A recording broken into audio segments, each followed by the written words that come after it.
Assalamualaikum warahmatullahi wabarakatuh. InsyaAllah pada seri ini saya akan memberi sedikit beberapa perkara info berkenaan dengan ilmu qiraat.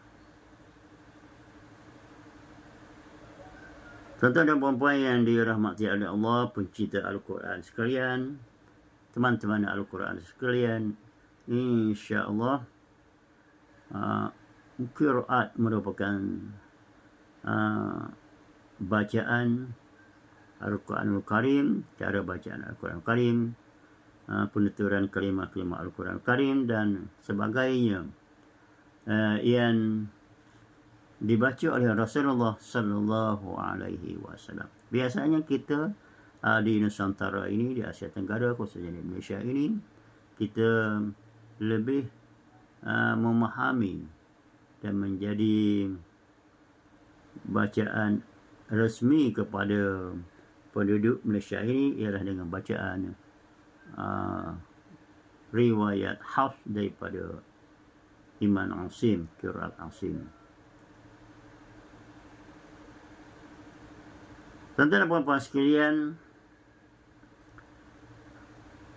Al-Quran perlulah kita cari gali, baca, mengkaji, mempelajari, memahami, sama ada dari segi bacaan, kaedah bacaan, usul bacaan, makna, pentafsiran, pemahaman, untuk kita amalkan dalam kehidupan kita sehari-hari. Kerana ia merupakan petunjuk hidayah daripada Allah untuk membimbing kita ke jalan yang benar, jalan yang diredai oleh Allah. Dan di antara ilmu Al-Quranul Karim ialah ilmu qiraat, cara bacaan yang mutawatirah, dan kita cuba lihat, memahami sedikit sebelum saya sambung ke qiraat Ibn Katsir bagi juz yang ke-7 seterusnya. Tuan-tuan dan puan-puan yang dihormati sekalian, qiraat dari segi bahasanya bermaksud kepelbagaian bacaan. Rasulullah tidak hanya membaca dengan bacaan seperti yang dibaca oleh riwayat Hafs saja, tapi Rasulullah membaca pelbagai kaedah cara bacaan. Maka dari segi istilah qiraat mutawatirah ini ialah terdapat beberapa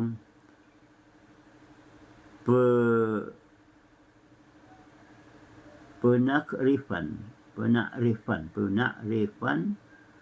di kalangan ulama, antaranya sebagaimana yang dijelaskan oleh Ibnu Al-Jazari.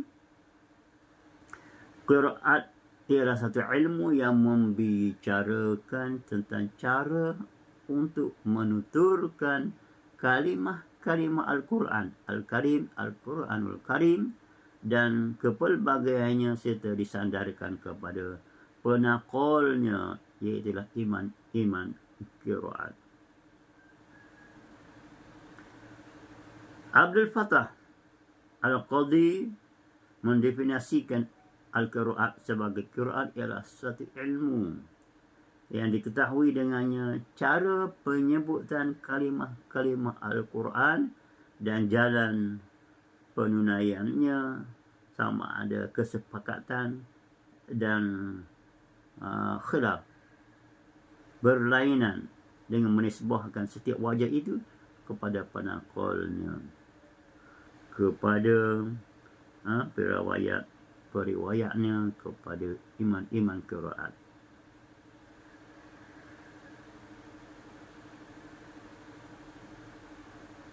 Manakala mutawatir pula cendekiawan Islam mentakrifkannya sebagai, iaitu yang diriwayatkan oleh bilangan yang ramai, tidak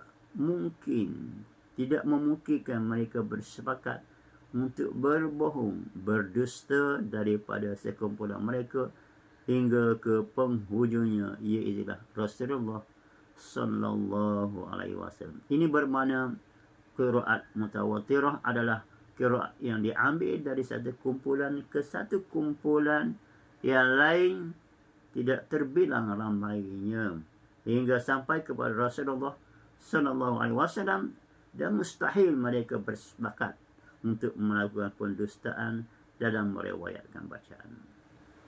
Hakikatnya mutawatir merupakan rukun qiraat yang pertama untuk menentukan dan menilaikan sesuatu qiraat sama ada ia diterima ataupun tidak. Sama ada ia diterima ataupun ditolak. Para ulama meletakkan rukun atau garis panduan ini demi memelihara kesucian Al-Quran itu sendiri daripada berlaku penyelewengan atau penyalahgunaan dalam bacaan, iaitu qiraat. Dan ianya merupakan satu usaha besar yang terlalu murni dalam memelihara bacaan Al-Quranul Karim. Rukun kedua ialah bertepatan dengan salah satu daripada mushaf Utsmaniyah. Mushaf Utsmaniyah, walaupun secara ihtimal, misalnya kalimah Maliki, terdapat perbezaan qiraat cara bacaan pada kalimah ini. Ada yang membaca dengan tanpa alif selepas mim, dan ini adalah bertepatan dengan Mushaf Utsmani yang ditulis tanpa alif, manakala qiraat yang baca dengan menetapkan alif selepas mim adalah bertepatan dengan Mushaf Utsmani secara takdir atau ihtimal, kerana pada rasamnya ditulis dengan alif dengan bacaan Maliki.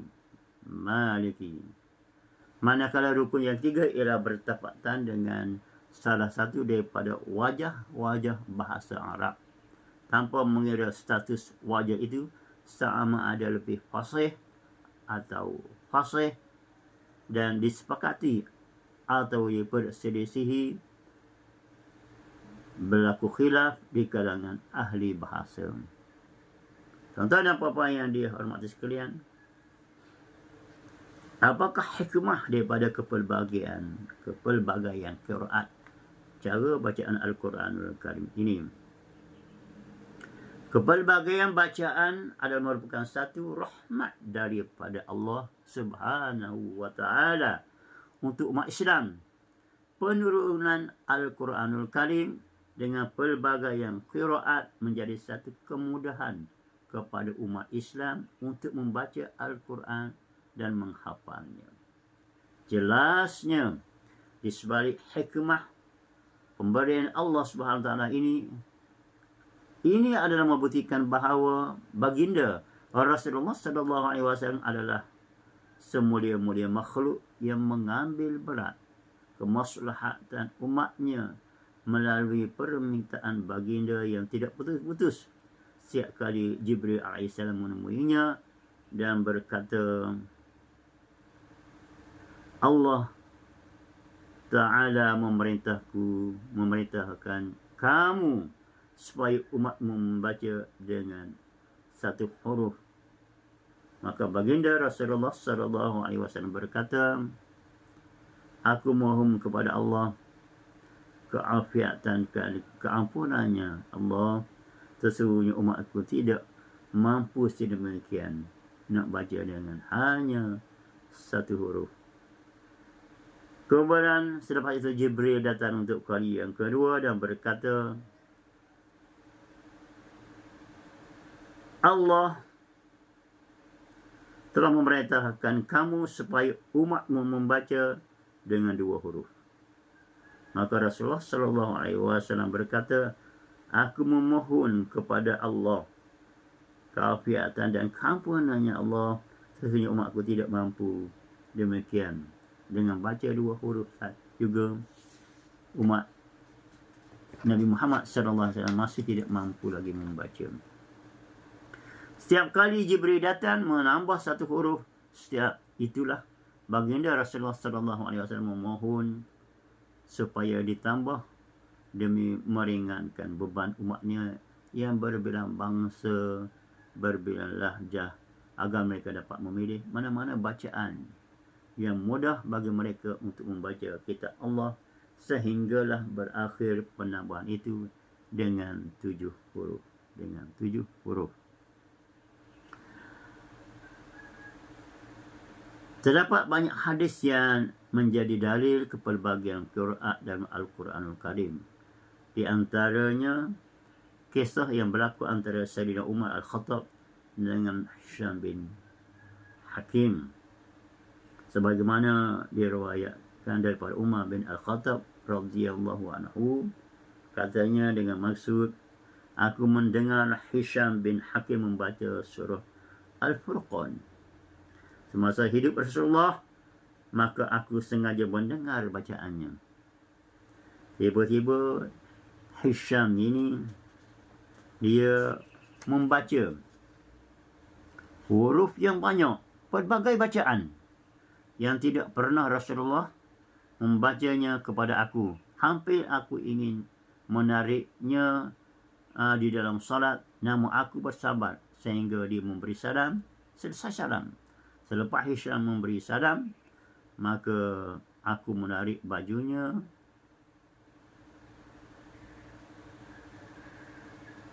sambil berkata, siapakah yang membacakan kepadamu surah yang telah aku dengar engkau bacakan ini?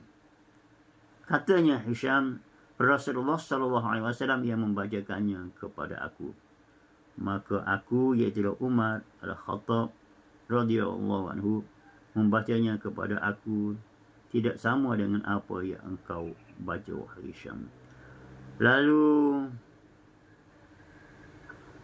Umar Al-Khattab membawanya kepada Rasulullah SAW dan mengadu kepada Rasulullah, sesungguhnya aku mendengar dia, yakni Hisham, membaca surah Al-Furqan dengan pelbagai huruf yang tidak engkau bacakannya kepada aku. Lepaskan dia, wahai Umar, kata Rasulullah SAW. Baca, wahai Hisham. Maka Hisham membaca sebagaimana yang telah aku dengarkan tadi bacaannya dalam salat tadi. Baginda pun bersabda, demikianlah ia, yakni Al-Quranul Karim, diturunkan. Kemudian baginda berkata, baca, wahai Umar. Maka aku membaca sebagaimana yang dibaca oleh baginda kepada aku.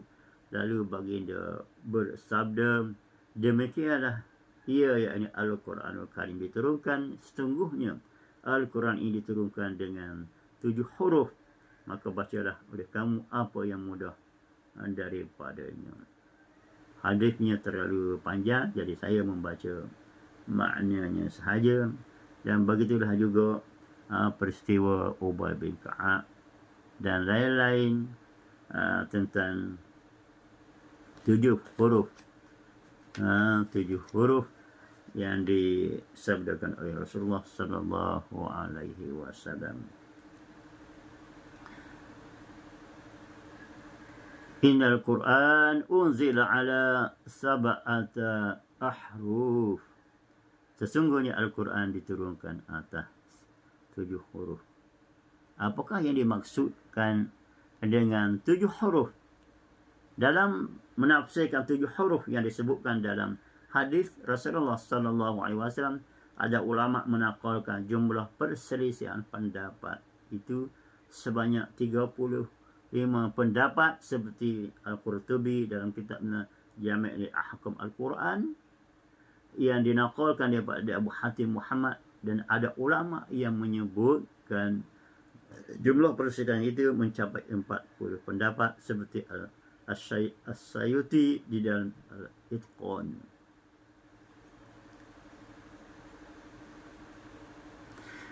Perselisihan pendapat ini berlaku kerana Rasulullah SAW tidak menjelaskan kepada para sahabat berhubung dengan pengertian 7 huruf itu. Ini kemungkinan makna 7 huruf telah ma'ruf di kalangan para sahabat, sehingga mereka tidak berhajat kepada penjelasan berhubung dengannya. Sekiranya mereka berhajat untuk mendapatkan penjelasan, sudah tentu mereka telah mengajukan persoalan ini pada baginda sallallahu alaihi wasallam. Para ulama dahulu dan sekarang telah bersepakat bahawa tidak harus menamakan huruf sab'an itu sebagai ahli qura' yang 7 kerana mereka masih belum wujud lagi ketika itu, ketika mana Al-Quran diturunkan. Tambahan pula terdapat 3 lagi qiraat yang sahih dan menjadi ibadat bacaannya dan bukan terbatas kepada 7 qiraat sahaja.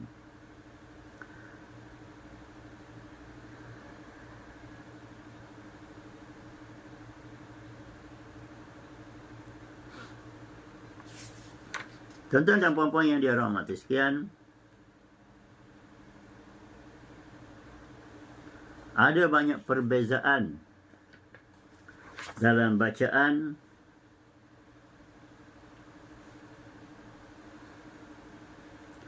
mengikut pendapat Abu Al-Fawd Al-Razi dan dipegangi oleh Al-Zarqani yang merupakan pendapat yang paling tepat. Beliau menjelaskan 7 huruf ini adalah merupakan perbezaan yang tidak terkeluar daripada 7 perkara. Yang pertamanya, perbezaan nama-nama dari segi mufrad, muzakkar dan cabang-cabangnya seperti firman Allah di dalam Al-Quranul Karim, wallazina hum bi amanatim wa ahdihim ra'un. Ada qiraat yang membaca lafaz li amanatihim dengan bentuk jamak, dan ada pula qiraat yang membaca dengan huruf mufrad li amanatihim. Yang keduanya perbezaan pada tasrif fi'il daripada fi'il madhi, fi'il mudhari dan fi'il ammar. Seperti firman Allah di dalam Al-Quran Al-Karim, qala rabbihkum bil haqq. Ada qiraat yang membaca dengan lafaz qala dengan fi'il madhi, dan ada qiraat yang lain pula membaca dengan fi'il ammar, kul. Dan yang ketiganya ialah perbezaan dari sudut i'rab, seperti firman Allah, fatalaqa Adamu min rabbih. Pada lafaz Adam, ada qiraat yang membaca dengan huruf mim berbaris hadapan dengan i'rabnya fi'il, dan ada qiraat yang membaca dengan baris atas menjadi maf'ul. Yang keempatnya ialah perbezaan dari segi kurang dan lebih, seperti firman Allah di dalam Al-Quranul Karim, wasari'u ila maghfiratin min rabbikum. Pada lafaz wasari'u terdapat qiraat yang membaca tanpa huruf waw, sari'u, wasari'u, sari'u. Yang kelima, perbezaan dari segi takdim dan takhir, seperti firman Allah di dalam Al-Quran Al-Karim, wa qatalu wa qutilu. Pada lafaz wa qatalu wa qutilu, ada qiraat yang membaca dengan sebaliknya daripada wa qatilu kepada wa qutilu wa qatalu. Dan yang keenamnya, perbezaan dari sudut ibdal, misalnya firman Allah di dalam Al-Quranul Karim, wa ma huwa al-ghaibi bidhanin.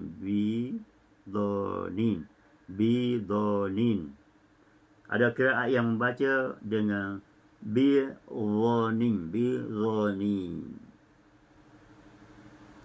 iaitu dengan menukarkan huruf dha kepada huruf dha. Yang ketujuh ialah perbezaan dari sudut bahasa dialek.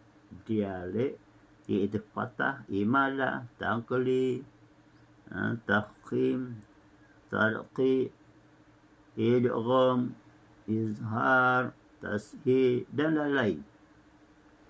Ini dari segi perbezaan bahasa dialek. Seperti yang pertamanya, lafaz wadduha. Wadduha. Ada qiraat yang membacanya dengan bunyi fathah, ada yang membaca dengan taqlid, dan ada yang dengan imalah. Dengan imalah. Apakah dia taqlid, imalah, apakah dia?